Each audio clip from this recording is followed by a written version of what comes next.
In today's world, we are constantly swamped by ads. We see ads on billboards on our way to work or school.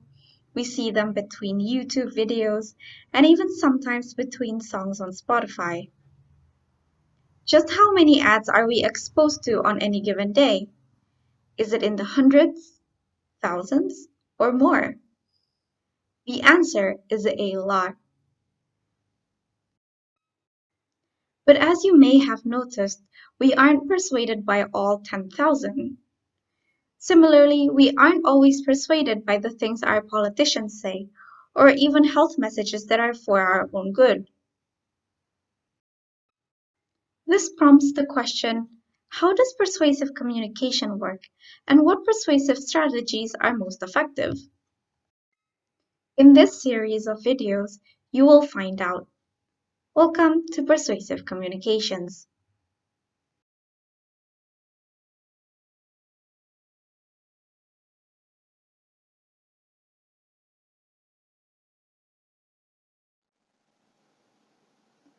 Now, before we dig deeper into the concept and process of persuasive communication, let's talk about what persuasion itself means.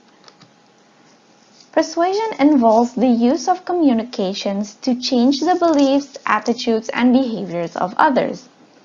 The concept of persuasion originated from the ancient Greeks who advocated the importance of rhetoric, oration, persuasion, and communication in leadership and political contexts.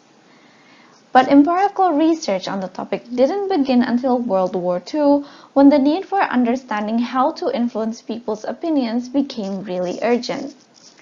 At the time, the American Army used persuasion to counteract enemy propaganda and to boost the morale of their own troops. 70 years since the end of World War II, research on persuasion has grown exponentially and has become one of the most influential endeavors of our time. Okay, now we know the definition of persuasion. The next question that might pop up in your head is, how does persuasion work? In other words, what are the cognitive processes which mediate the impact of persuasive communications on attitudes and behavior? Well, the answer is that there are two pathways to persuasion. The first is the more traditional view, which was quite prominent prior to the 1980s. This view emphasized what is called systematic processing. The two most influential theories of systematic processing have been the information processing model and the cognitive response model. The more modern take on persuasive communication is the dual process theories of persuasion, which include the elaboration likelihood model and the heuristic systematic model. We will talk about this a little later. For now, let's dig deeper into the theories of systematic processing. The first of the two systematic theories is called the information processing model of persuasion.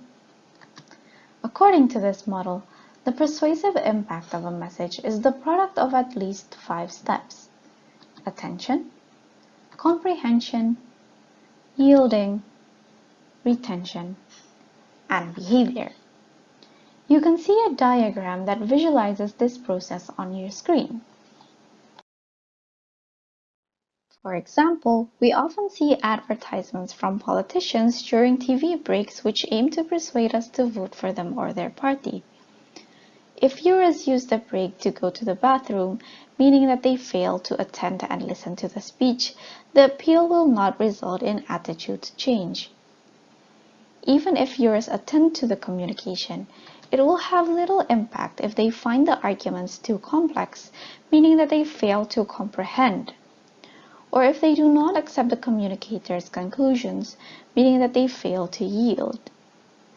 But even if the candidate manages to persuade the audience, this will be of no use if the viewers forget or change their attitudes again before the election day, meaning that they fail to retain, or if bad weather keeps them away from the ballot box, meaning that they fail to act. So this theory of persuasion entails clearing several hurdles before an attitude or behavior is changed. Now there are several criticisms made towards the information processing model. First of all, few studies have supported the claim that the reception of message arguments determine attitude change. This failure to find correlation between argument recall and attitude change raised doubts about the role of attention and comprehension in persuasive communications. For example, even if you paid attention to and understood an argument from a politician, do you always have favorable attitude towards him or her? I bet you the answer is no, not always.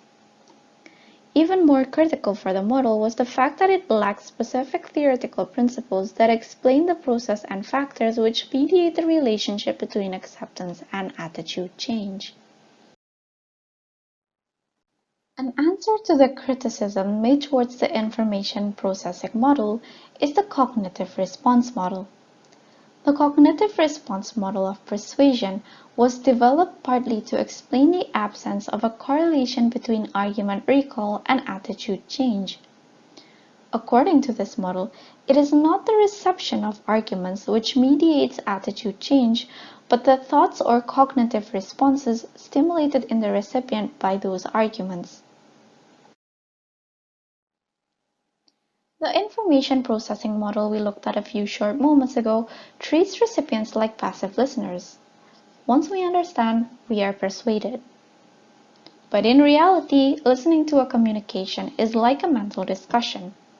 Listeners are active participants who relate the communication to their own knowledge. In doing this, the person may consider much cognitive material that is not contained in the communication itself to generate thoughts for or against the arguments presented in the communication. It is these self-generated thoughts and not the presented arguments per se which mediates attitude change. Messages persuade if they evoke predominantly favorable thoughts, and they fail to persuade if they evoke predominantly unfavorable thoughts. Thus, the impact of persuasion variables on attitude change depends not on the extent to which they facilitate argument reception, but on the extent to which they facilitate individuals to generate their own favorable or unfavorable thoughts about the information being presented. So those are the theories of systematic processing. In the next video, you will learn about dual process theories of persuasion. See you then!